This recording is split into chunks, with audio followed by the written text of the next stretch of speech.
Hey, Ryan Michael Galloway here with We Don't Need No StinkingRecordCompany.com, and I'm here with Keith Rust at Crystal Clear Sound Studios in Dallas, Texas for our third post from here. And we're in the central room. We're trying to familiarize you with the kind of layout of a studio, and this is relatively typical. There's usually one, in a big studio like this, there's usually one large central room with several other booths, isolation booths and that kind of thing coming off of it. So last post we talked about some of the things like gobos and some of the acoustical things that go on in here to make things dampened or more controllable or a little bit easier sound, easier to record type of sound.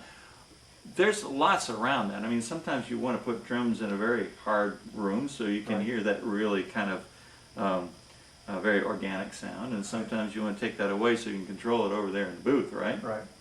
So one of the things that you can do is you can pull the instruments apart a little bit from each other. You kind of like to have them be able to see each other, and so a lot of times these isolation booths have got glass walls or sometimes even televisions inside them so that people can see the other people that are playing on the session. But I wonder if you would, I'm going to stop the camera for a second. Let's go to at least an isolation booth behind us, and then we'll pan around the room a little bit more. Great. So Keith, you have a booth behind you, and what's that one used for? Well, we call it the vocal booth because it's big enough to put a person in who's doing vocal, but referencing back to a previous blog in the sessions where we had the North Texas lab bands here, that actually had an upright bass in it. Oh, okay. So it's multi-purpose. It's a small space, acoustically fairly tight, good for vocalists. We can put a guitar amp in there, we can put an acoustic guitar in there, we can put a guy playing kazoo in there. I mean, it's really just a space to isolate from the rest of what's happening in this environment. So let me pan over to the left, and we'll go into this room in a little bit. But you've got a window behind you, directly behind you now. What's that? That's the control room, and you can't see into it from here very well, but up there is where the engineer sits. He has communication with the studio through headphones, obviously. Okay.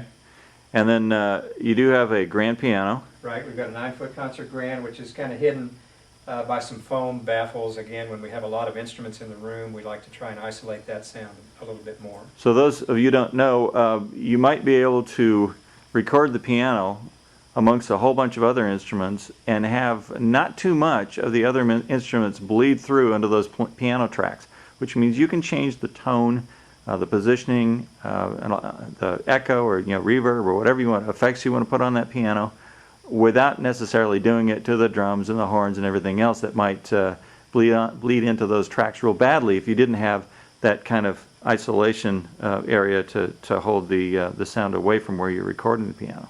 Did I get that right? Sorry, go ahead. Did I get that right? Yep, and Okay. actually we have 9-foot tall baffles that we would actually roll in place here by the piano to help isolate some of the other sound from this side. Okay, terrific. And then we were standing in front of this one before. This is the drum isolation This booth? is where we put drums typically if we need to isolate them, but it's also a good multi-purpose booth.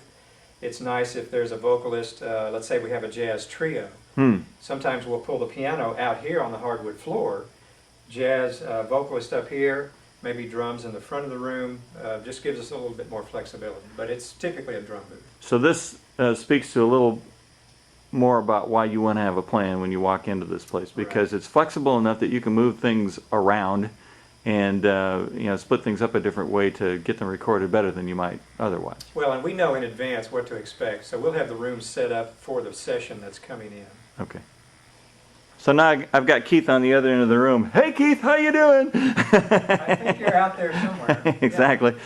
So you can see it's quite a large room, and you would be able to fit 25 players on here, or in here, quite easily.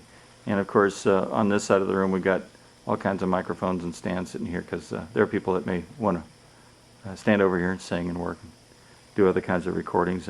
Down below me is a mic'd guitar amp and stuff like that. So, and just to give you perspective from where we were, I am going to pan to the right and show you where that piano is located. So there's the piano we were talking about a few minutes ago. So Keith, thanks for the wider tour. We got a real good idea of how this whole thing's laid out. Good. So if somebody walks into the studio for the first time, they're going to kind of recognize that there's this large central area and these isolation booths off to the side and what they're for. And I would like to take a little visit over the control room, though, so we can talk about it a little bit. Do you mind? That's where all the cool stuff is. All right, awesome. I'm Ryan Michael Galloway with WeDon'tNeedNoStinkingRecordCompany.com, and we're with Keith Rust at Crystal Clear Sound Studios here in Dallas, Texas.